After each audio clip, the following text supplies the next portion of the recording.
What's up? What's up? What's up, guys? We are back. This is Beat The Line Broadcast, episode 31, UFC Vegas 92. I'm your host, Picks with Pegasus. You're here with Dravhy and Key3Picks.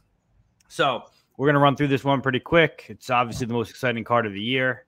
I don't know what to really expect from it. I think it's a lot of setup fights, to me personally. Let's just get right into it. We won't really BS. First fight of the night is Emily Ducote versus Vanessa Demopoulos. Emily Ducote is she's 30, she's 5'2", the 63-inch reach. Demopoulos is 35, 5'2", the 59.5-inch reach. Line on these two women, Demopoulos anywhere from plus 280 to plus 250. Ducote anywhere from minus 315 to minus 340. Key, you're our guy for low-level girls MMA, even though this is starting to get into the higher level of girls MMA. What do you think of this one? Yeah, I love this fight. I personally, I was actually on Bet Online before Fight Odds even sent out the notification about Ducote's line dropping. So me and other Discord members in my community were able to get the opener at minus 175. I think that's a crazy, insane line for this fight. Ducote's better everywhere, in my opinion. Demopoulos plays off of her back. She can be pretty tricky, but I don't believe that Ducote is going to have any trouble in her guard if she does end up in her guard. And on the feet, this isn't a fight. I think that Ducote's leg kicks, jab, and she's actually a high IQ fighter. I think that the losses versus Lupi and Angela are completely fine losses. I had a pretty big bet on her against Yoder live. And so I'm glad to be 4 units in here at minus 175. At this point, I think that the way to play this now, her spread is minus 160 on Bet Online. I don't mind that shot. I think that she 30-27s her. I really don't see a way that Demopoulos wins this fight outside of a meme sub or just some random ass. Demopoulos does hit hard.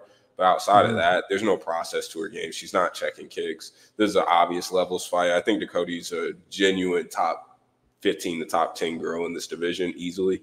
And Demopoulos has gotten away with a bunch of very, very suspect wins. I think that this will look similar to the Carolina fight where Demopoulos just got completely outclassed. So Ducote's the pick here. Her spread is okay. Round 2, round 3 KO if you're feeling lucky. And I think that those are fine shots too. But yeah, I think Ducote dominates. Yeah, I'm kind of going to piggyback on what you said, too. You know, I think Demopoulos has gotten away with a few lucky wins. She's really goes for more of a sub game than she does anything else. I kind of think that the line's a little wide at this point. I wouldn't bet anyone. I'd probably play, say, dog or pass here, maybe Demopoulos' spread. But outside of that, I'd probably just pass on this fight completely at the current odds. Dravy, what do you think? Yeah, it makes sense. It's just a weird fight to me. I think Ducote, like he said, she's better everywhere. She should win. I think she's going to win by decision, though. Demopoulos is not very good, but she's pretty tough. So I was hoping we maybe get like a plus 100 decision prop on Ducote, but it's like minus 150, minus 160. So it's really nasty work, like you would say. So yeah, I think Ducote is probably going to win a decision, but I'm not interested in betting this fight personally.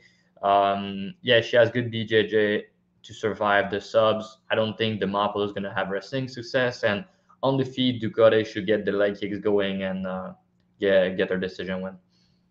Nice. All right, next fight on the card is Haley Alateng versus Clayton Rodrigues.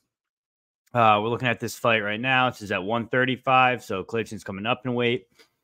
Alateng Haley is 32. He's 5'5" with a 66.5-inch reach. Clayton Rodrigues is 28, 5'5" with a 67-inch reach. Looking at this on Fight Odds, my computer is lagging right now. Alateng's anywhere from plus 128 to plus 130. Clayton's anywhere from minus 148 to minus 160. I'm going to be honest. Looking at this fight, Clayton's coming up. Clayton's going to be the better fighter on the feet, on the ground. I think we saw with Bashrat, you're able to take him down. He gets taken down. I think Alateng is definitely the more well-rounded fighter. I think he's probably the better fighter here in general. I just don't think you can trust him to go wrestle and shoot for takedowns. If you look at his Chris Gutierrez fight, he didn't shoot a single takedown and actually had success with it in the third round, but by then it's too late. He already was, what, 30-27 or 30-27 in both those 2 rounds, or 10-9, whatever it is. So I don't know. I think Alateng's aside here, but I just don't trust him enough to shoot the takedowns, and I think on the feet he may have a little bit of issues with Rodrigues. So I probably would just say Alateng, Haley is the fight or the fighter to pick, but I'm not going to play anything. Drav, what do you think? Yeah, if anything, you go Alateng by decision. You can get plus 300 on that. I think it's pretty decent. Rodrigues is going to lend more volume. He's a flashy striker. He was very big for flyweight, so I don't think him moving up is much of a problem. If anything, it might be better just because he has cardio issues and the wake up was tough. So, maybe 135 is better for him. We have only seen the Bashat fight, and it didn't last long, but I think that's a decent step down in competition here. Alateng, I think, is pretty good, but he just doesn't throw enough volume, and he doesn't use the wrestling enough to me for backing him. But yeah, he's a decent wrestler. He has some power in his hands, but yeah, he's just low volume. Rodrigues is going to land more, going to do more. I think Rodrigues win the first round at a decent clip, and I think Alateng is going to win the third at a pretty decent clip as well. So it's kind of up to the second round, and I don't really see any of these dudes finishing. So I think the over is good. I think Alateng decision, more value on that. The market's giving more finishing upside to Alateng, and they're giving more decision equity to Rodrigues. I kind of disagree with that. So yeah, I think Alateng decision is a good bet, plus 300. So yeah, man. I like that. Key, what do you think? Yeah, I have no interest in this fight. I like Clayton's striking. I'm not going to bet on Alateng Haley to sit here and truly wrestle. I think that there could be some exciting grappling scrambles here, but it's just absolute pass fight for me. Gotcha. Yeah, it's just tough. I don't really know where to go with this one. Next fight on the card. I don't know. Am I lagging on the camera, or does it look like it's me moving clear? You're good now, but you were lagging a little bit. Yeah, dude. I don't know what's going on. It's making my computer bug out too. It's like I can't switch between tabs. I don't know what's going on. This is what we get for not going live and recording. Next fight was Pinheiro Rodrigues versus Ariane Carnelossi. Butchered that one. 31, 5'3", 63-inch reach for Pinheiro. Carnelossi is 31, 5'2", with a 61.5-inch reach. Right now, the odds on these two ladies are minus 220 for Pinheiro Rodrigues and plus 185 for Carnelossi. Normally, I would kick it to Key first for this. I'm going to go first so Key can debunk what I'm going to say. I think the line's too wide, and I would play Carnelossi. She's a beast. She's jacked. She's super physical. She has good ground game. Her jiu-jitsu is good. Her striking is so-so. Nothing. Her Muay Thai is good, but it's not technical good Muay Thai. It's more of like she throws super heavy. She's jacked to the gills.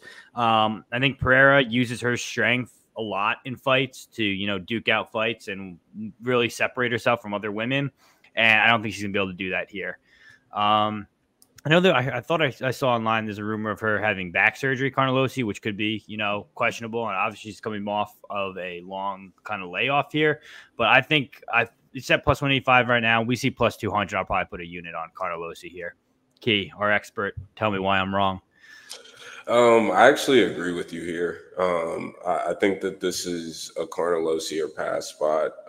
If you're putting minus 200 or more, minus 175 or more with Pinheiro against my grandma, I mean, you're making bad business decisions. I mean, Pinheiro is just an absolute idiot. I don't think that it's not like she's going to come out with some real game plan. She doesn't have the skills or traits to truly separate herself. It's not like she has huge power. It's not like her wrestling is just absolutely dominant.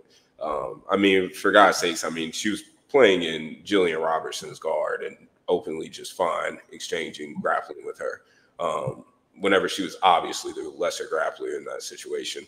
So a fight IQ isn't there. I thought that Kay Hansen had some good moments against her. I don't rate Kay Hansen high at all. I think this is Carnelossi or pass. I personally haven't gotten behind a Carnelossi bet yet. If it gets out of control, maybe. But I rather bet on some women's MMA regionals. So this is a pass fight for me as of right now. But if this line does continue to get out of control, and I assume people must be parlaying Pierre, which is very confusing. But Carnelossi's big, hits hard. She's going to exchange grappling fine. But to me, getting dropped by Liang Na, and even though it doesn't show up on UFC stats, she got clipped at the beginning of that fight. Isn't a good look. She got absolutely washed against Lupi. I'm not too high on either girls here, so this is a pass right now. But if this line gets out of control, Carnelossi at upwards of plus 200, plus 225 is a decent bet. Yeah, I don't have a good read on this fight. I'm gonna be honest. I think Rodriguez win, but she's not a girl I want to lay big chalk on in general. Carnelossi, you know, she's looks to be on some secret juice, as Paulo Costa would say. And now that the USADA is gone, maybe she come out here and she's just, you know, maybe even better. But I don't think she's very good though. She's muscular. She hit hard, but like she had no takedown defense whatsoever. So I guess Rodriguez can just take her down if she wants, but I don't think her top control is very good. I don't think her BJJ is very good either. So yeah, I think Rodriguez is the better fighter in general, but she's not very good either. And she's what, minus 225 now, minus 250. Let me just check. Yeah, minus 220. So yeah, if you got Rodriguez under minus 150, I think it's decent. I think she's probably around 60 to 65% here. But yeah, I don't have a good read on it. So yeah, I think you can't really make a case for Rodriguez minus 220. But yeah, Carnelossi takedown defense suck, and she's coming back after a 2-year layoff. But at plus 200 or better, she's becoming the side. But I just probably not going to get involved in this. Yeah, I think Carnelossi's the side. Just give us our plus 200 and we'll max bet it. Next fight. I'll let you enjoy it alone, Peg. I'm probably not going to let you. Abus Magomedov versus Warlley Alves. Abus Magomedov, he is 33. He's 6'2" with the 78-inch reach, fighting out of who the fuck knows where, whether it's Germany or Russia. At this point, I don't even know. He's at American Top Team for this camp. Thank God. Maybe they'll fix his fucking cardio. He was there last camp too, right? Pretty sure. Yeah, he was. I don't know. Yeah, he was at ATT last camp too. He splits time. I think he finishes off at ATT every time, but I believe he starts his camp in Germany. Germany. Yeah. Hopefully he fixes his cardio. Warlley Alves, 33, 5'11", 72-inch reach. It's so crazy because you hear a lot of people talking about Alves, and myself, was kind of like, you hear Warlley Alves and you're like, dude, this guy has been getting his ass kicked. He's old as hell.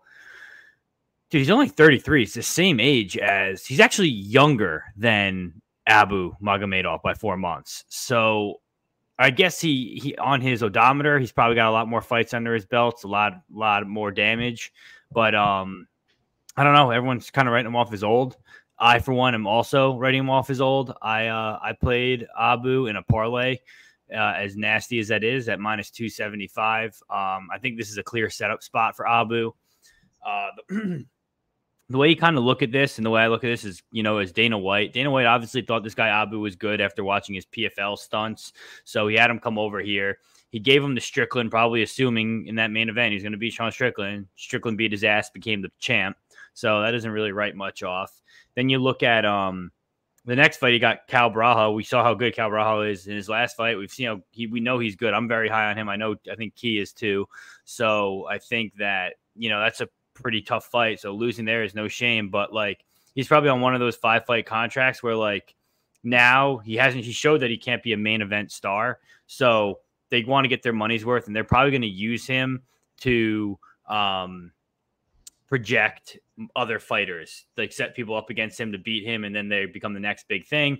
Only issue with that is he's got 2 losses in the UFC, so you can't really promote. You just got to promote when all he does is lose. So they really need him to get a win here, and then they can start using him to scale people up. So from the business side, I think there's a setup for him. Stylistically, the kicks up the middle, the knees up the middle, they're there all day on Worley. I think he lands those early and probably finishes them in round 1 or round 2. Round 3 could get interesting, but because we don't really know his gas tank, how it would be this fight. Obviously, it looked a little bit better versus Cal, but not great. So we'll see. What do you think, Key? Yeah, so I'm an Abus believer. I know that's very few and far between these days, but I think the guy is really fucking good. I mean, outside of him not having a pulse outside, like after 5 minutes, I mean, he's the greatest fighter I've ever seen. I think that I had him at, I believe, plus 240 or plus 250 against Caio. And I'm very happy with that bet. It was 1-1 going into the third. And it's not like I'm truly expecting him to win that third at a high clip, but 1-1, I'm fine with that performance. He shut down the grappling of Caio, which I knew he would. And on the feet, he looked fine up until that third round. And I think that the guy is still like against low-level guys, especially Worley. Worley doesn't want to cut the weight anymore to get down to 70. He's an 85er. He's a small 85er at that. Abus is massive. He looks like a fucking 205er. Long reach. We know that his kicks are great. And he's a classic front runner. I mean, whenever things are going well, he's a great hammer. He's a terrible nail. We know that. I'll say this bet for free because I accidentally put it for free on Bet MMA. So I have Abus round 1 KO at plus 250. I played that for half a unit.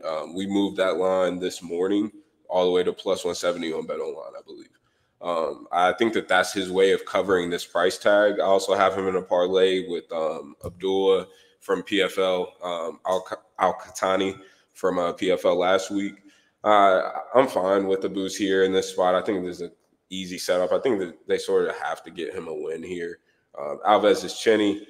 He's not a big 85er. What is he truly going to do here? I think that Abus, as long as Abus isn't trying to pace himself all of a sudden, he sticks to who he is. I think that there's no doubt in my mind that he gets a round 1 finish. KO is good. Money line at this point, I wouldn't want to keep parlaying it, but I believe that round 1 KO price is still up on FanDuel, so you can get that over there on commercial books, depending on your state. But I like that bet. I think the absolutely flat lines Worley. Small cage, can't run, front kick up the middle, he dies. Drav, before you give your breakdown, you went. Is this your new Holmes kitchen that you got going on behind you? No. Is that a fake one? Like, is this like a background? No, it's not a fake one. That's a beautiful kitchen. I'm in at Look at the woodwork. Yeah, no, it's not mine. I'm not at my usual place right now. That's why. But yeah, if you want to get the bet that Key just gave out, it's still on Bet365, KO1 plus 250 for Abus. So I think it's also the way to play him. But I'm just not sure I want to get involved in this fight. I think Alves is going to have his chance to finish him, but I just don't think it's going to happen.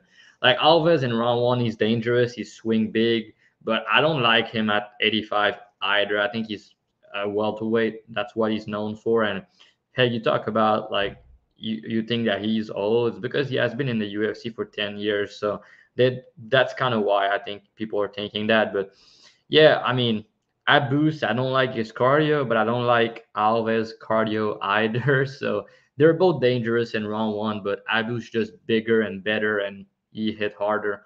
And he doesn't have a bad chin, but he's kind of quitting when things are not going his way. And I think Alves is going to have his chances early.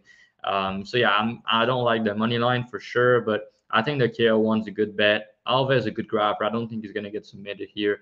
One thing I think it was kind of weird is Alves was putting the pace on Dalby in round 3 in their fight. That was kind of surprising. Dalby's kind of a cardio machine, and that was a split decision. And I think he looked good late in the fight, so that's kind of weird because he's a known gasser. But yeah, it is what it is. It's MMA. Sometimes some weird thing happen. But And yeah, another thing, we're gonna talk about Umar C soon. I was watching some stuff and some interviews and some old sparring stuff about him to know a little bit more. And him and Abus used to train together. That's I saw this on YouTube. I watched the Interesting. video and they were both talking about each other that they're gonna go far. And it's kind of cool to see both of them in the UFC right now. But yeah, I think And Abus gonna get a finish. You saw what I'm speaking talking. of, not to cut you off, Drive, but speaking of C, his money line just dropped on Bet Online. I know we're not live, but it just dropped at -500. Who did? Umar Yeah. C. I don't know Oh, the guy he's fighting though. I didn't tape him. Yeah, I haven't taped him. he was on Road to UFC. The guy he's Yeah, fighting. he got boarded by Bang. Yep. He's some Greek guy. He also flew over there on like 20 hours notice. I just think you just gotta. Honestly, we had the golden opportunity. Yeah, he got killed. I remember that fight. Yeah, He got fucking killed. Yeah, so we had yeah, the golden opportunity. I think Sai was actually going to run over the other guy, and the line came down to -250. I was almost going to play him for 2.5 units, and then I was almost thinking about parlaying him with Patchy Mix was going to be my other option. But obviously now -500, I still might do it. Fuck it. But I think this guy Sai is probably the future. I mean, I am very impressed. He's not like his brother. Where his brother's such a crazy striker and such a dynamic striker. I mean, he's got good striking, but he seems like he wants to wrestle more than anything. So I don't know. Kind of interesting that two brothers have two different styles. But we'll come over that. We'll get to that one in a second. Next fight, Vidal versus Melissa Gatto. Tamires Vidal is 25, 5'6" with a 68-inch reach. She is a ex-pro soccer player. My bad. It dropped it to -350, -385. Oh, let that keep dropping. It's going to drop right into my bread basket for. And the under 1.5 is -105, and the over 1.5 -125. I like the over there. But you don't even know the other dude, don't you?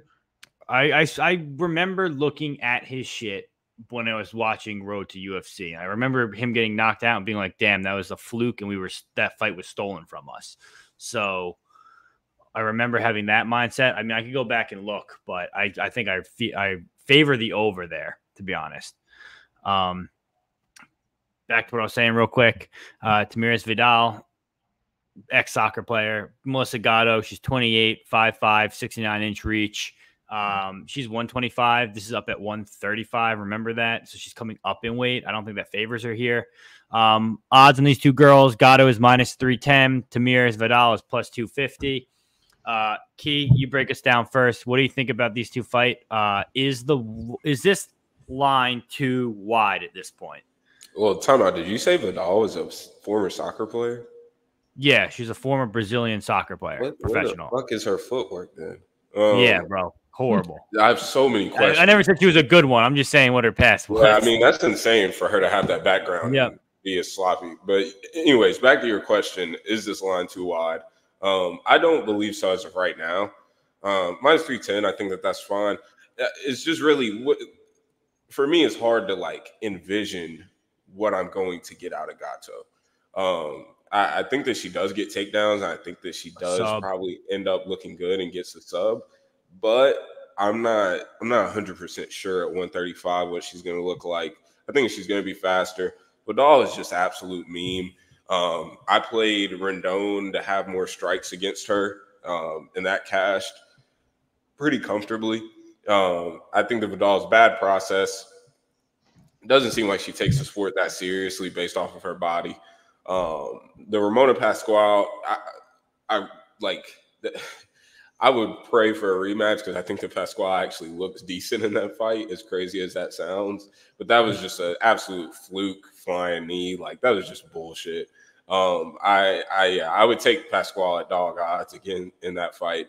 But I think that Vidal is absolutely garbage. I'm not sure why she was signed. I do so much regional women's MMA tape, and there are 1,000 fucking girls better than her on regionals right now that should be signed. Who's next? She shouldn't be here. So yeah, Gatto. Go ahead. What about the size advantage? Do you think that size is going to play a part here? Because Vidal, even though they're 5'6" and 5'5", she's a real 135-pound 5'6". But what is Vidal gonna do with the size? Is she gonna fucking cage push or something? Like she's just gonna stand there and like Gatto might struggle with the takedown at all because of the physicality or no? I don't think so. I think that Gatto's trips are fine. And we gotta remember Gatto dealt with it's not the same, but Gatto dealt with one of the most powerful girls at 125 and has done it actually multiple times. Eubanks is pretty big for the class too. So she's done it a couple of times and looked fine. So I think that she'll be okay here. I'm not rushing to parlay her. If C would have stayed at minus like 250 against Tricoli, I probably would have ended up getting to a parlay. But at this point, I caught the opener at like minus 175. I can't track that because none of my guys got it. So I have no use for this fight. Yeah, I hear you. I think Gatto's sub is probably live. I think they dropped that at plus 225, which I was kind of shocked about. I thought that was a little low, to be honest. But I've been wrong before, so I don't know. Next fight, one we just kind of were talking about was skip me again. So wait, did you not go? You're getting old, Peg. No, I didn't go. Go ahead. Anyways, I don't have much to say on this one. Gatto's the side. She's going to win, but I don't want to lay the big price on her just because sometimes I feel like she doesn't do enough. Like in the Lipsky fight, I think it was very close. Could have gone either way, but she could have won that fight if she wanted to. I feel like she kind of she doesn't separate sometimes, which isn't my problem with her. And short notice, moving up in weight. But yeah, I think she's the better fighter all around. I'm not high on Vidal. I think she's pretty bad, but she's kind of big. She hit kind of hard. And yeah, I don't want to like women's MMA minus 300. It's kind of hard for any of these girls covering a big price tag like that at times. So yeah, man, I think if anything, you got to go with the props. And I guess Gatto by decision is not bad. But yeah, I'm probably just going to not get involved in that. But yeah, I struggle to see a path for Vidal, but I don't want to lay minus 300. Yeah, fair. Next fight, Umar Sy versus Tokkos. Every time you see this guy's flag, it's Greece, it's this, it's that. Now it's United Kingdom, and he fights out of Killcliff with Henry Hoof. Umar Sy, 28, 6'5", with an 83.5-inch reach. He's fighting. I also think that's wrong. I don't think he's 6'5", Sy. Tokkos is 33, 6'4", 75-inch reach out of Killcliff. Right now, the odds on these two gentlemen, Key was just saying it dropped. It sounds like Sy is. Where did you see this line? Is it just on BetMMA, Key? No, it's on Bet Online. Bet Online. It just went to minus 425. Minus 425 and plus 325. There you go. They gave it to you because it's not out on fight odds yet. I definitely think that. I definitely think Umar Sy is the side here. But Drav, you go first. Do you think that line is fair with that price? Just a quick look at Tokkos. His 2 fights ago, dude, he beat a guy in less than a minute. But dude, that guy it was 1-7. Opponent before that, 3-2. Opponent after that, 19-10, 15-6, 9-3, 5-1. Like he's not really fighting cream of the crop guys like Umar. How do you think this fight goes? Yeah, I think Umar level competition is not great either, though. He fought some decent guy, but overall, I like him as a fighter. In the higher weight class, when you have someone well-rounded like he is, I think you can go far. I think he's gonna go proud in the top 15. Like he can wrestle, he can strike, he has good cardio. He looks to have that dog in him. He hit hard, he has decent BJJ. It's good all around. He's not like a beast everywhere. I love his ground and pound. I love his cardio. I love that he can wrestle for 15 minutes. I'm looking into this guy that he's gonna be fighting. That's 5 days notice. Tokkos. He's like Brendan Allen was in his corner for some of his fights. He's around a lot of good people, and a lot of big names were kind of hype where he got signed. I see Malo Cape, I see Brendan Allen, I see a lot of guys that just were like, oh, let's go, blah, blah, blah. But I'm just watching some clip, and like I said, he's with good guys, and he's training with Brendan Allen, with like a lot of people that we all know and been in the UFC. And with the little clip that I'm seeing and him having a lot of KO1, it made me not want to play Umar side, because I did tape Umar in deep. So I've watched some fights that Peg probably not going to know what I'm talking about. But in some fights that I've watched, he got hurt and he got clipped bad. And he's a guy that I would probably fade against someone that hit hard and can defend takedowns. I'm just not sure if Tokkos has good takedown defense. That's something I need to be looking for, because if he does, I don't think C striking is all that, and I think he can get cracked on the feet. So he showed me that dog in him. But in that fight against was it? No, that was let me just confirm. Yeah, so he got a sub in round 2 against a guy named Daniel Skorv, who's now 7-4. That was kind of a back and forth fight. He was able to get the wrestling, the grappling going, and he find a sub, but he got hurt. He got cracked in that fight in first round. I love that he's shown to like being able to fight with adversity and still come out on top. The big guy fight, he fought another French guy, was 5-2 now, was a decent performance here. And like he put out some dude with ground and pound. So yeah, I love his ground game overall, but like if he's facing someone that can defend his takedowns and he's stick on the feet against a power puncher, maybe some trouble. So I'm gonna need to look a little bit more into it. But this dude, I mean, he has 6 KO, and I just see some clips and he looks to be hitting hard. And even in the Zhang fight, like, yeah, he got knocked out, but he hit him with some bombs too. So yeah, I'm gonna need to look a little bit deeper into it. I'm high on Umar in general. I think he's gonna go far. But yeah, if this dude's a power puncher and he can defend takedowns, he might make it a fight. So, and now money's coming in on the under. The under 1.5 is -155, and the over 1.5 is +125. Umar's the guy that I want to lay an over 1.5 on. I wanted to do this against Tracolite.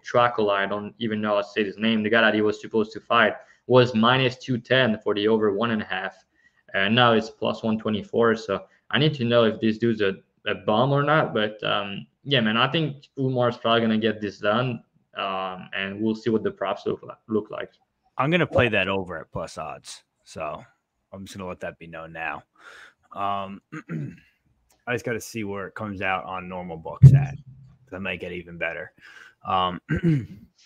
Next fight, Tom Nolan versus Victor Martinez. Tom Nolan. Key, you want to go or? Oh shit, Key. Go ahead. Peg's off his meds today. Yeah, bro. I don't give a fuck about this fight, anyways. I think the C is mid.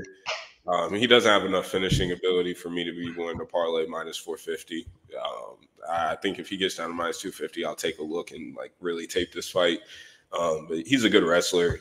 He just doesn't have enough finishing upside for me to like be confident laying insane chalk on him. So this is probably a C fight. I think that he's going to be probably an over machine at this level. So we'll see. I think so too. That's why I'm going to take that over. Next fight, Tom Big Train Nolan. He's 24, 6'3" with a 73-inch reach. He kind of built like Dan Hooker. Funny enough, Victor Martinez. He's 32, 5'8" with a 70-inch reach. He is out of the Dog of the Week's camp, Carlos Diego Ferrara's camp. That was a crazy dog call for anyone who did. Shout out McPicks. These two guys, line right now is completely like not even bettable. -475 to -526 for Nolan, +375 to +320 for Victor Martinez, and the KO prop on Nolan is -230. So, does anyone even want to bet it? Anyone here have a bet or an angle? I'm actually about to drop 2 units on a bet. I know we're not live, but I'm typing it in right now to put 2 units on Tom Nolan over on on Underdog Fantasy. There's no way to play this on books though, so yeah, I don't think so. I hate it for all the book bettors, but on DFS apps there will probably be some value that pops. But there's a Tom Nolan spot there. Obviously, try and get him a win. Yeah, they're giving him a win. I mean, dude, this guy's getting knocked out by Jordan Levitt. You're getting knocked out by Jordan Levitt, then Tom Nolan's gonna do nasty things to you. Goff, what's your smile for? You got to play on Martinez here? Fuck no, bro. Like, I mean, this dude's small. I don't think he should be fighting at lightweight, and Nolan could be fighting at welterweight. He's massive. He hits 6'3", hard, bro. And I don't think he's bad. I know he got caught in his debut, but I was kind of high on him going into the UFC. I think he's a pretty good fighter. Like, he has some flaws and he striking defense and everything. But Nick Mota can crack, dude. Like, he got caught in the moment making his UFC debut. But how many times have we seen someone like dropping the bag in his debut and having a good career? So I think he's going to be fine here. That's a bounce back spot. And he's also 24. This dude, Martinez, almost 33. And like I said, he's a small dude. He has decent BJJ. He's a decent boxer. He doesn't hit very hard. Yeah, I don't like him as a fighter. I don't think he's that good. He's decent, but I'm not sure he's UFC caliber. And he has in the last 2 years, in the last 2 years and a half, he has 2 fights. So yeah, I don't know. Everybody's saying Nolan by KO. This dude got KO'd by Jordan Levitt. It just looked too obvious. So I'm gonna drop a hot take. I think people are gonna play the KO at -200 to play a unit or something, and somehow he's just gonna submit. You're just gonna submit him.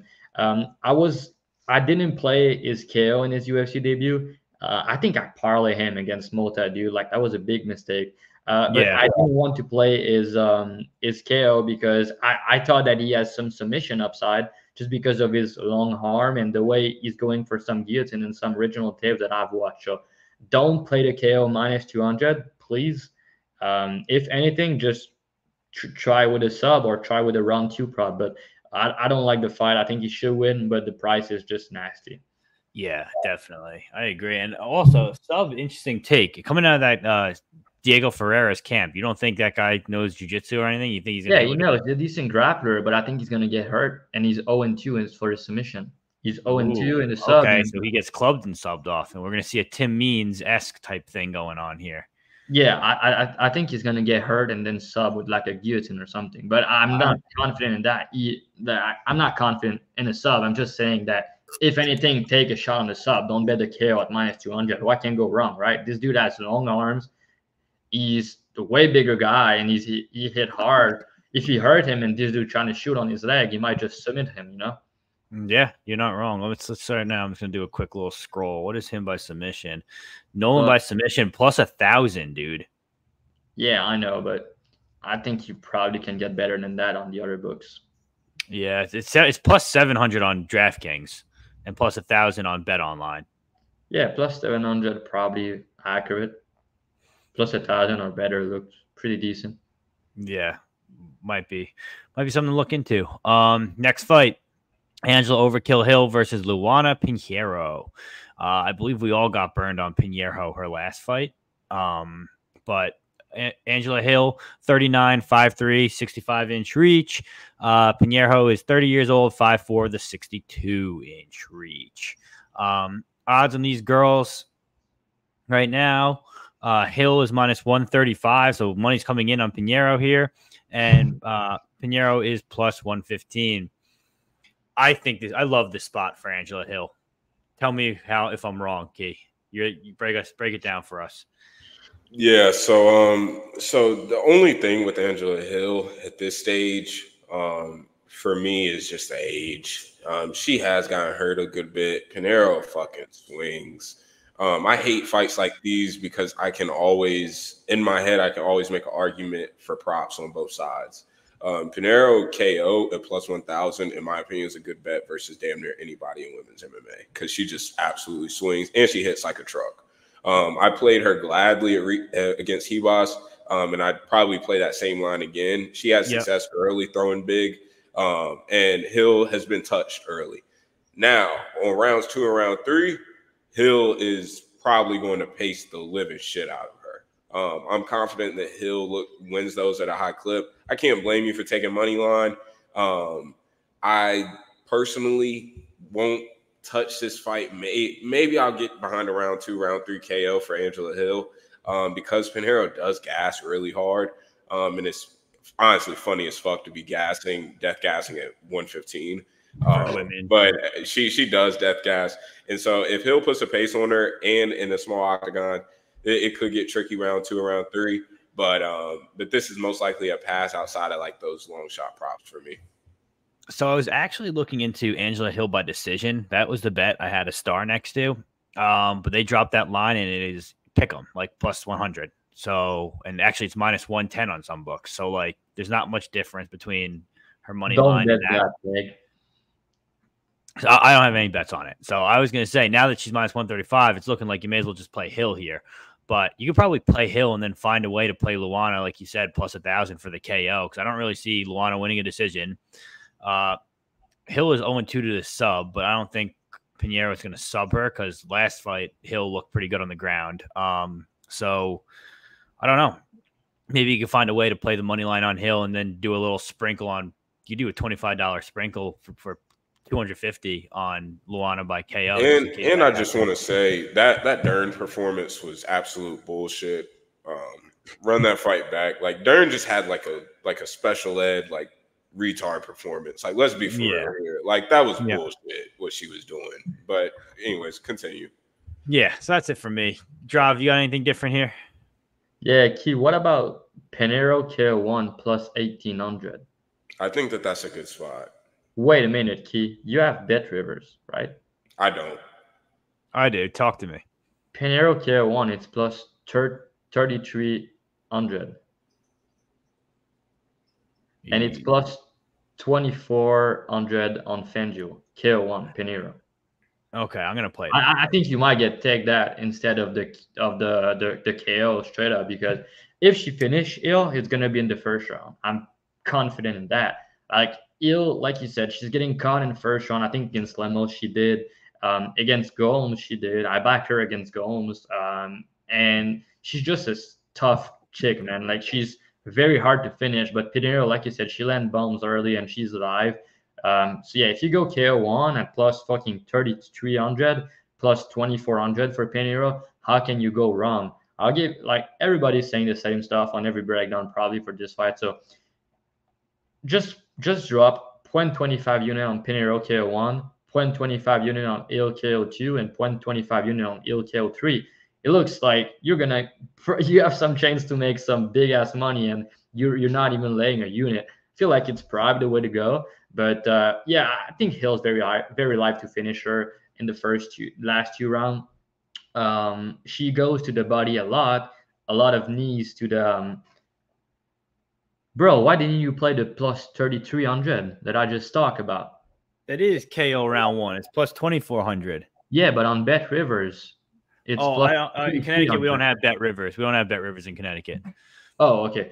But yeah, I think Hill's gonna piece her up after like 6-7 minutes. I think if she's smart, she's gonna go with, like, she loves to do the knees to the body, elbows in the clinch and all that. She has the cardio, the pace, the pressure, and the volume to break Pinheiro as the fight goes on. Just use Rebus knocking her out in the third round. So why not Hill can do it either? So I think Hill's the side. I just don't want to lay the big chalk on her, minus 135. If the lines go back to a pick 'em, minus 110, I'm probably gonna bet Hill. But KO2, KO3 look good. I'm just not sure I want to bet it or not. But yeah, KO2, KO3 Hill, Pinheiro round 1 KO. I don't mind that. And Hill is the money line side for me. I think Hill's gonna win the round 3 at a high clip. I think Pinheiro's gonna win the first round at a high clip. And I think the round 2, Pinheiro's gonna look good in the first minute or 2, and then Hill's gonna take over and win this round. So if they go the distance, it's probably gonna be a close 29-28 decision.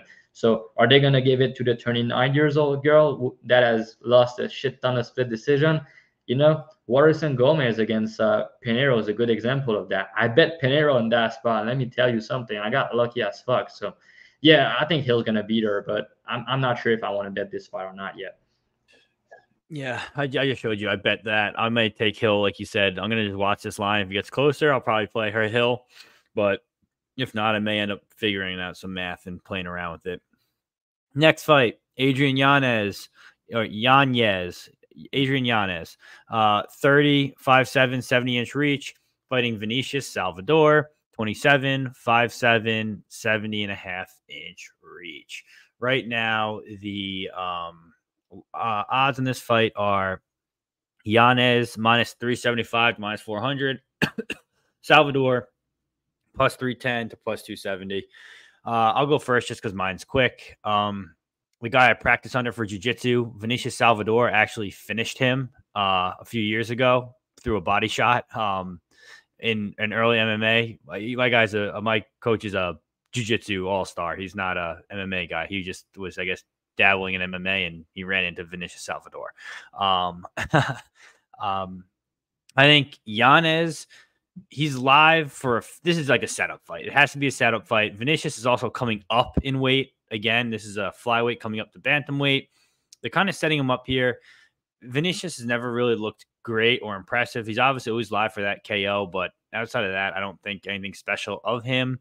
I think Yanez KOs, but I like the decision prop as well. I think that it's pretty wide for a decision because, I mean, Vinicius isn't like the most undurable guy ever. Like, he definitely can survive if he makes it out of round 1, round 2. Like, I mean, he's only been knocked out twice and subbed once.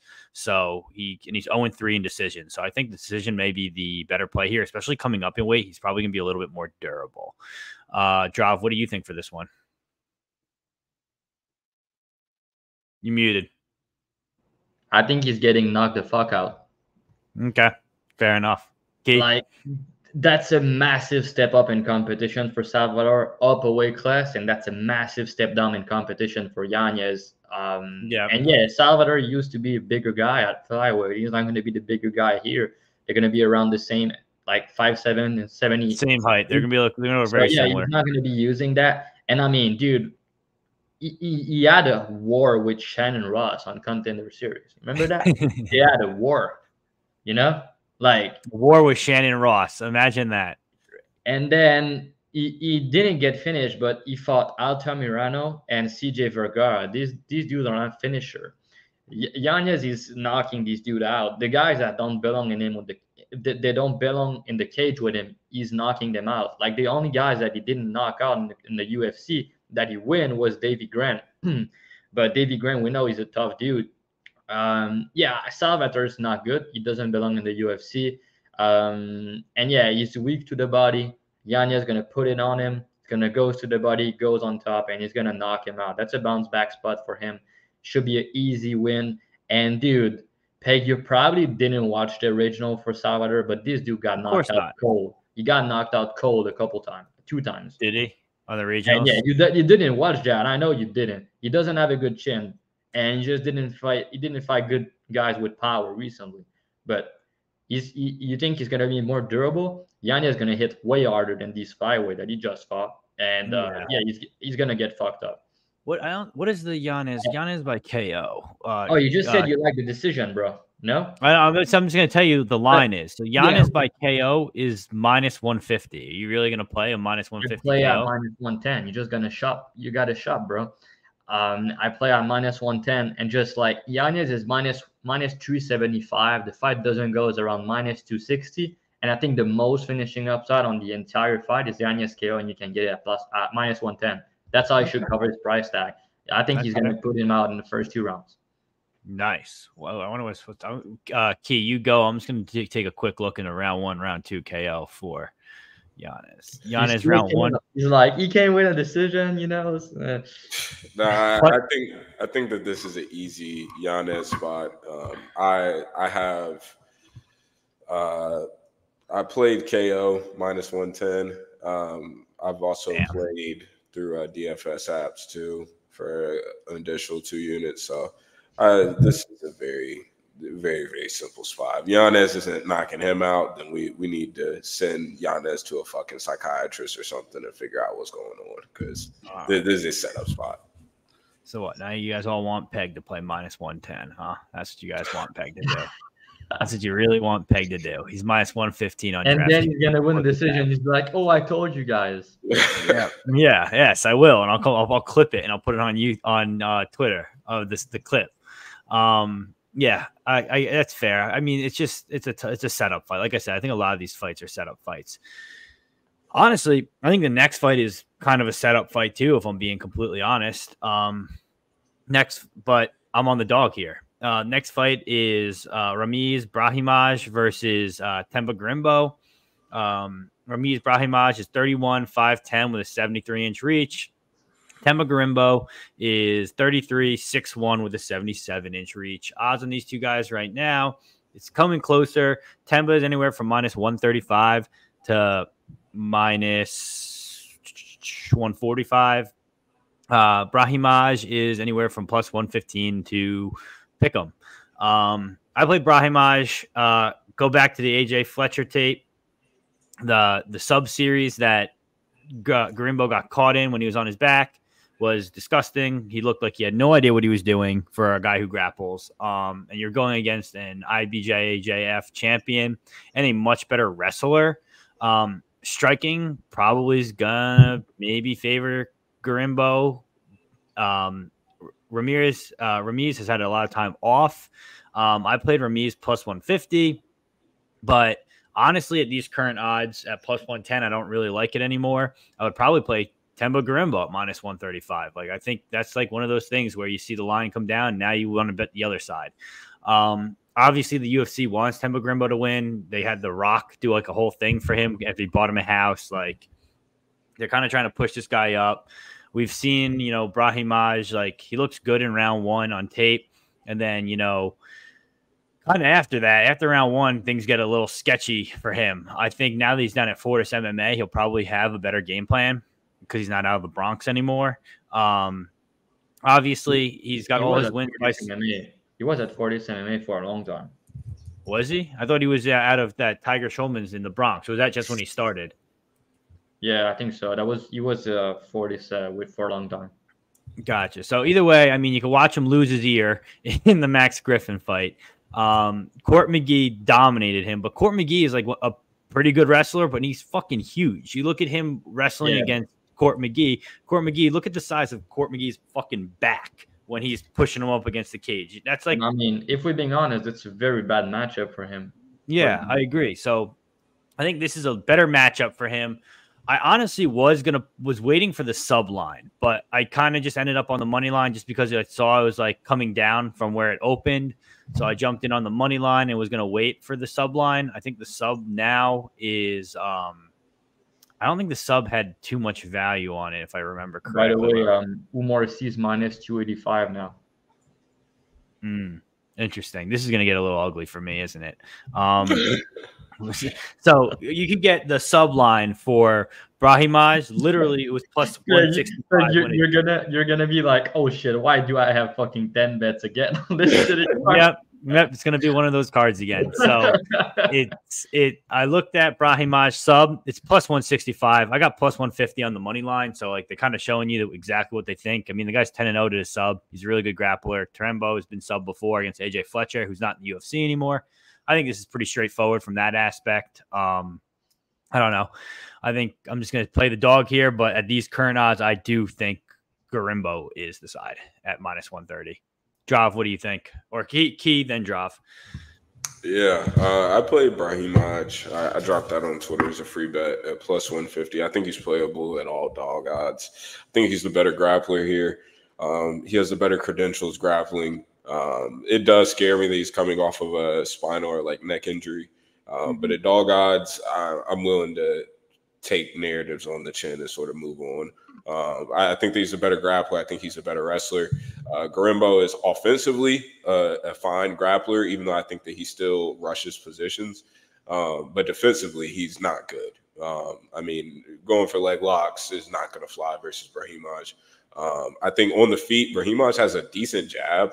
I'm interested to see if there's any add-ons to his striking after the time off. But he has a nice jab. Gorimbo's knockout against Pete Rodriguez, I'm not looking into. Like, I'm not taking that into serious. Like, the GOAT.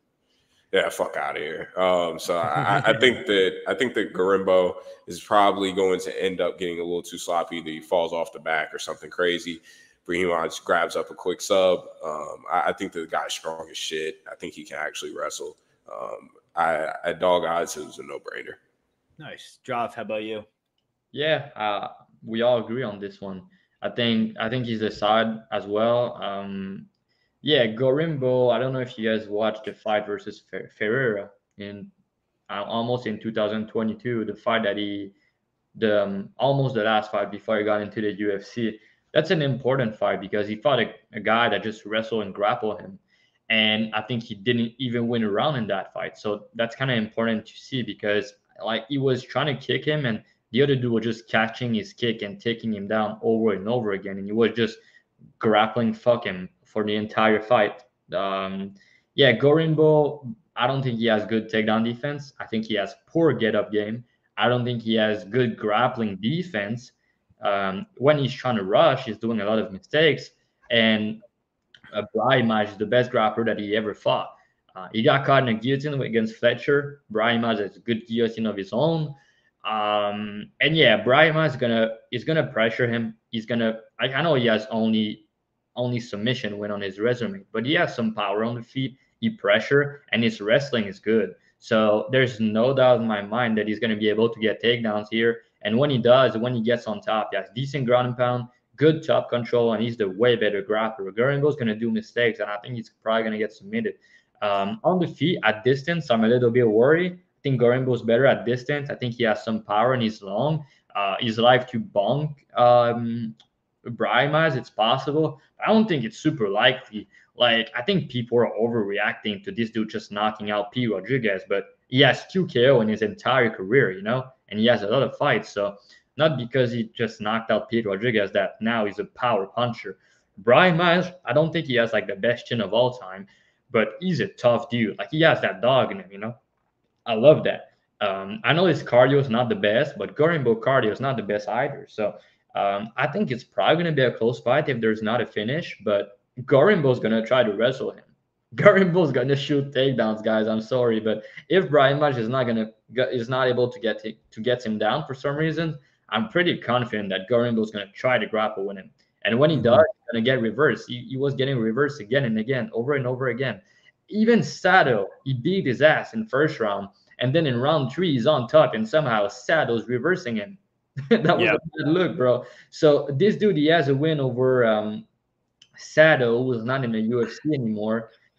He lost to Fletcher, who was not in the UFC anymore, and he knocked out Pete Rodrigues. Like, that's poor level competition. I know Brahimaj wins are not great, but he lost to some guys that were tough. Matchup for him, Max Griffin for his UFC debut, and Court McGee. That's terrible matchup for him. And I mean, his era was destroyed, and he still wanted to fight. He had that dog in him, Even Max Griffin was like, "Oh shit, dude," So yeah, I think people are just too high on Gorimbo. All the narrative on his side. He has more followers. The Rock buy him in house, everything. He got the momentum. And Brahimaj coming back after an injury and 2 years layoff is a concern. And I think he's live to get bonked at distance. But yeah, overall, he's the better grappler.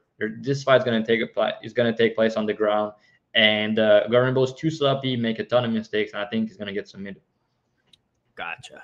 So next fight we're going to go on to. So real quick, we're going to be adding a new segment onto our show that we're going to call JOESHMO. It's my buddy who just doesn't really bet, doesn't do tapes, doesn't believe in taking bets based off odds or probability or any. He thinks that's all bullshit. He thinks you're taking a bet, whatever. It's a bet's a bet. Like, there's no math behind it. There's no theory behind it. He's that type of guy. Last week, he grinds my gears in the group chat because he makes fun of me because I do tape and I bet Vyacheslav, and he told me to take Hooper. Shit like that just grinds my gears. I'm going to have him calling in. Obviously, our show time changed this week. He'll call in, drop 3 quick picks, and then leave. Last week, he gave out CDF, he gave out Chase Hooper, and he gave out Lewis by KO. So he went 3-0, picking 2 dogs, 1 super wide, and that. So we're gonna have him calling in just because I need other people to hear what he tells me, and then just so I know I'm not crazy getting wrong. So it'll be something interesting that people will hear just from a guy who does no tape, no math behind anything, just literally looks at the slate, just like, I like this one, and this one. And I couldn't believe it worked out for him last week, and it drives me fucking crazy. Next fight. This is another one of his picks. Was Chaos by KO. Next fight is Chaos Williams. He's 30. He's 6 feet tall with a 77-inch reach. He's fighting Carlston Harris, who's 36, 6 foot with a 76-inch reach. So it's a pretty close matchup here. Line kind of shows that as well. The line for this fight, we have Carlston Harris is now plus 110 to plus 100. So he's about to flip back to favorite, which I think he should be. He's Chaos is minus 120 to minus 130. I played Carlston Harris by sub plus 500. Super wide line. You go back and you watch Michel Pereira trying to land the subs on Chaos Williams. If you go back and watch the there was another fight that he was taken down a shit ton of times, and I just think that you don't really see Chaos Williams on the ground doing anything like that. And with a guy like Carlston Harris, one takedown or one back take, that's the fight for this fight. I think he kind of grinds him out and gets Chaos taken care of. The other fight I was talking about was I think you're tripping. I thought it was Baeza. He only like got some grappling exchange and he got taken down by Pereira. Baeza tried to sub him a bunch, right? He did try to sub him, but he was not taking him down over and over again, like you said. No, I mean more of like in the sub game when this guy Harris gets in a position like Baeza or Michel Pereira had, where they're trying to go for these subs. Harris is going to finish these, and I think that this is just a little too wide here for the sub prop. So I played Harris by sub. I do like Harris here as a dog. I did not play him on the money line, but that's my pick. And obviously my buddy in the group chat had to say, nah, dude, Chaos Williams by knockout. It's so clear. It's so easy set up. Like, you're tripping. So, Drav, what do you think? Yeah, I think you're going to be upset. I think you're good. I think you're going to be upset because he's going to swing with Chaos Williams, and everybody's going to be so mad that he didn't wrestle and then grapple. Yep. Yeah, that's about right. He's going to swing with him. People are going to think I'm crazy, but he's going to swing with him because that's what he loves to do. He has good front show, good anaconda. He's a good grappler, but he doesn't wrestle a lot. He just doesn't. No. And when he does, his wrestling is not that good. Like Chaos takedown defense is pretty good. It's not like amazing. And his grappling has not really been tested in the UFC. So I agree with you that if like Aris gets on top or got his neck with like a front choke, he's going to finish him. I just don't think the fight's going to play out in this position. I think the fight's going to play out on the feet. And I think Aris might try to wrestle when he gets hurt, and it's going to be too late. Bro, Peg, I'm sure you didn't run back the fight against Aguila because you don't go that deep, but he got hurt in that fight. Like, this dude hurt him. Against Himpa, then he knocked him out, and it kind of looks like he fought enough with his ends. I don't know, but yeah, so he got hurt against Aguilera. You don't even know him. He got hurt against Shafkat. He got put out. No shame in that. He got kind of wobble against Gooden, and Wells just wrestled fuck him, and then he caught him in third round. So that was impressive, but he got dominated in that fight. But yeah, I know we can talk about Aris wrestling, grappling upside. Just like I said, reality is I don't think he used it that much, and he swing early with almost everybody. Just can't do that with William. This dude Aris doesn't have a good chin. Like his chin is very suspect. He got hurt and wobbled in almost all of his UFC fights. And Chaos Williams, he has a very, very good chin. Like, it's not even close. The durability advantage is crazy, and he has more power. So on the feet, even if like Williams is not the best striker of all time, he has cardio. He carries power late, which might be important here if he doesn't put him out in one. He throw volume, and like I just told you, he has a good chin. Aris doesn't have a good chin. He has more power, and Aris is not gonna. I don't think he's gonna wrestle, so he's gonna be stuck on the feet against a guy that hit harder and has a better chin than him.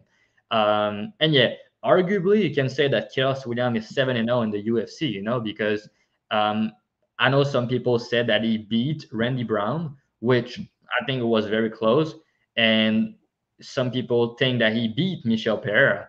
So if you give him these two fights, like, he could be 7-0. But then the Bedoya fight, I'm not too sure that he won it, but like, the dude has nasty power. Like, he put Moreno and Hassan out, like, nasty. Yeah. And then Pereira's a massive dude, and that was a very close fight, dude. Pereira won the fight in the third round because he took him down. But I think you can make an argument, very clear argument, that William won that fight. Then he took some time off. People talking about him not being into the fight games and all of that. Let me tell you something. He said after his last fight that he took some time off because he wanted to be set for life, because he's in the real estate. So he didn't want to like train a half and be making other stuff at the same time. So he took, I think, 6 months off or 8 months, and then he came back into training, and he's 100% into it. But he's set for life, so he doesn't need to stress for money, and he can focus on his fighting career and be a champion. So I just respect that. Like, people posting photos of him 8 months ago that he was not training doesn't make me believe anything different about this matchup. Aries, sometimes he swing like that, bro. Swing like that. And yeah, like I said, he's going to swing with William. He's going to get knocked out. Massive durability advantage on the William side. More power. Decent takedown defense. People are going to be mad. Oh, why didn't Aries grapple? It's all on the tape. He's going to swing with him early. He's going to get caught. Yeah. Key, how about you? Yeah, I think it's a pretty binary fight. I won't add too much. I think the chaos gets it done, but if Harris does get him down, somehow I think it is tricky. It is. Shit will get pretty dark for chaos pretty quickly. So I think there's a chaos spot though, but I most likely won't touch this fight. Nice. All right. Last main event. Edson Barboza versus Lerone Murphy. Edson Barboza looking more juiced and jacked than ever. He's 38, 5'11 with a 75-inch reach. Lerone Murphy is 32, 5'9 with a 73.5-inch reach. The odds on these two fellas right now, line's coming in a little bit. You get Murphy anywhere from minus 138 to minus 150. Barboza is plus 118 to plus 125. Let's go first just because mine's quick. I think this is pretty straightforward from how I see it. If Murphy can actually get the takedowns and wrestles in this fight, I think it'll look a lot better for him. If he tries to stand and bang with Edson Barboza, he could definitely keep it competitive. I'm not saying he's a bad striker, but like that's all Edson wants. If he doesn't have to think about the takedown, then you're just playing in his wheelhouse, and Edson's live to knock you out. I mean, he's looked better now that he's older than he did when he was. I can't really say that, but I guess he's more jacked now and could be on the Florida juices now. And I think that's kind of scary. Like that. He was always like that. I don't understand. And now, I think he's looking like he's having that resurgence. I bet him as a dog against Billy Q. I think Edson Barboza, as of lately, has looked better. So he almost got out in 2 minutes against Sadiq Youssef. Yeah, he almost did, but then what did he do? He went for 5 rounds and put on a clinic. And people are going to say, oh, he death gassed. Oh, his broken hand, whatever. We also just watched him get put out by Lopez. So maybe Youssef wasn't as good as everyone thought he was. I don't know. I think Lerone Murphy's the side here. I haven't gotten to betting his money line yet. This is going to be one of those things where I sit and wait for a live line, watch how that first round goes, then make a decision. I think the line will be relatively the same unless Murphy gets a takedown and really starts wrestling. But this fight is definitely going to be a pretty good main event. What do you think, Key? I think Lerone is like just there. Like it's not like you can't point out a skill and be like, oh, Lerone does this really fucking well, better than everybody else. Like he's just sort of mid all around, and he's a big body and he's strong as shit. But he's slow in my opinion. I think that Santos won that fight. He doesn't have any like impressive ass wins. Like the Coulibaly fight was a good look for him. But pre-fight, like I was trying to get to a bet, but I just couldn't think of, okay, this is what his path to victory is so clear here, and this is what it's going to look like.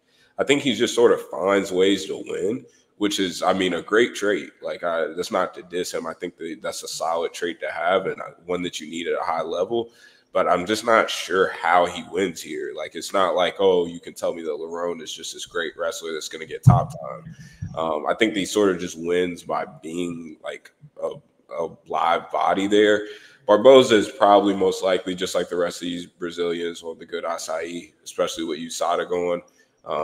The way that he's making 45 still at like 38, 39 is pretty crazy.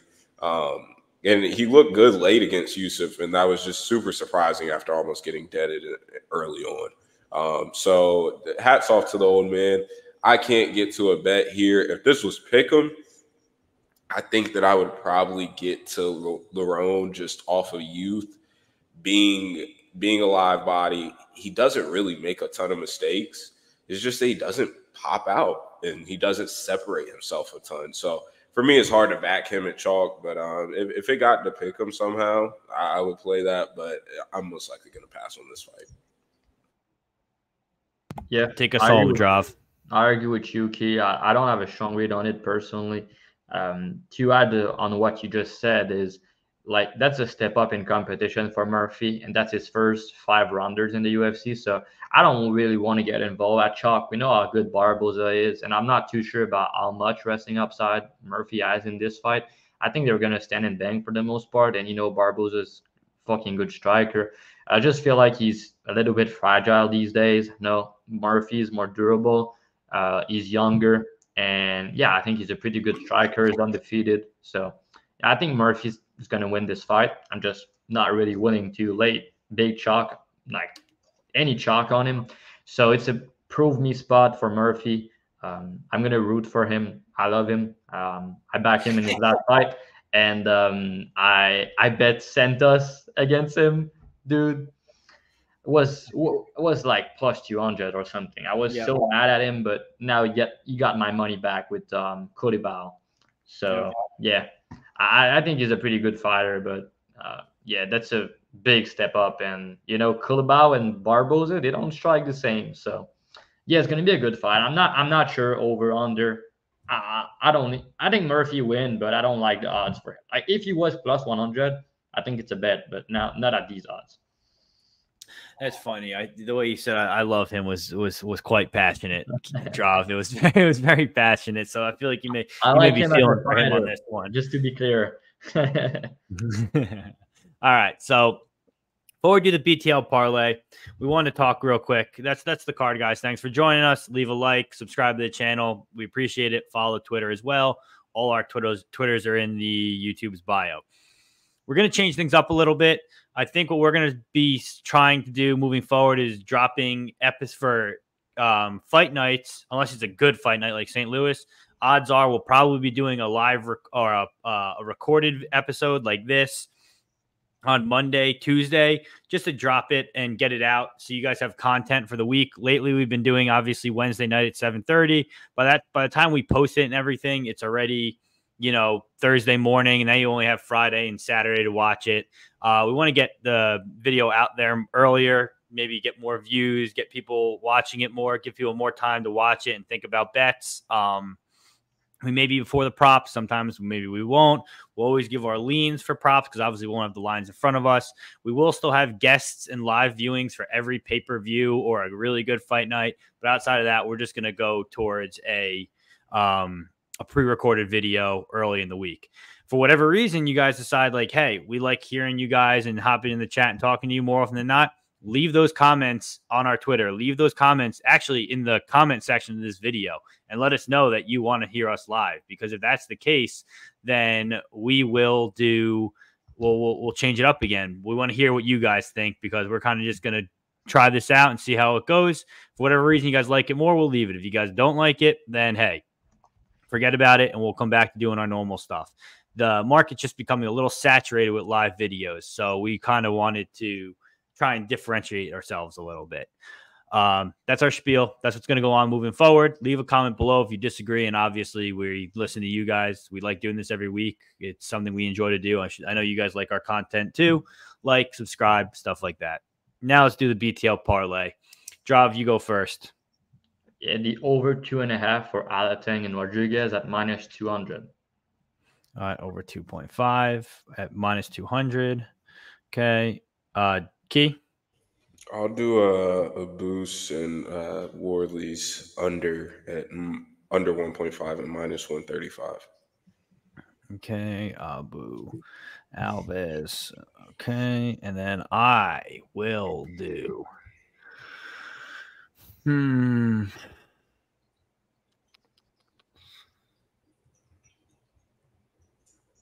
What is the odds on those two at that 2 parlay so far, Drav?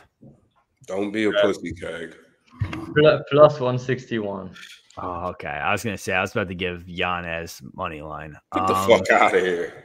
All right. I'm gonna give us. Dude, all these are so chalky. I'm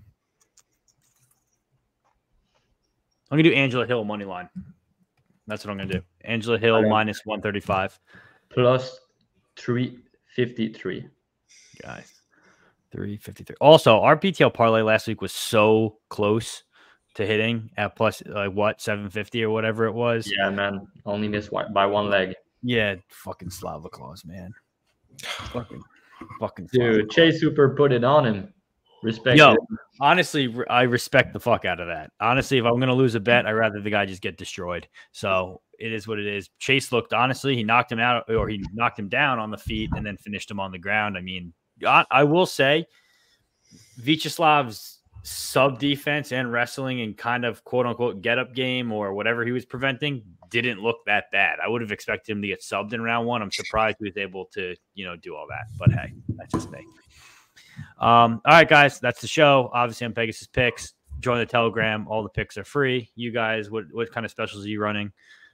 Yeah, you go ahead, Key first. Yeah, Key3Picks. In my bio, you can get I believe 50% off, $20 first month subscription. We smoked a lot of women's MMA regionals this week.